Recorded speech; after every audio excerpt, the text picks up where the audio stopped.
దాని తగ్గట్టు ఖర్చు పెట్టడం కూడా అలవాటు చేసుకోవాలి. ఖర్చు పెట్టడం అంటే ఏంటి? ఈరోజు మీరు 100 గ్రాముల ప్రోటీన్ తీసుకున్నారు. ఇమీడియట్గా నెక్స్ట్ డే మీరు ఏం చేయాలి? 150 గ్రాముల ప్రోటీన్ తీసుకునేలాగా మీ బాడీలో నుంచి క్యాలరీస్ అనేది బంద్ చేయాలి. అంటే అర్థమవుతుందా?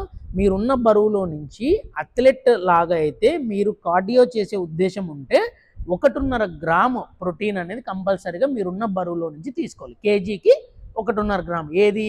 మీరు సెడెంటరీ లైఫ్ స్టైల్ కాకోకుండా రోజుకి 10,000 అడుగులు వేయడం కానీ, గంట సేపు సుమారుగా పొద్దున కానీ సాయంత్రం కానీ కలిపి మీరు ఎక్సర్సైజ్ చేస్తుంటే అప్పుడు 1.25 నుంచి 1.5 గ్రామ్స్ వరకు ప్రోటీన్ తీసుకోవాలి.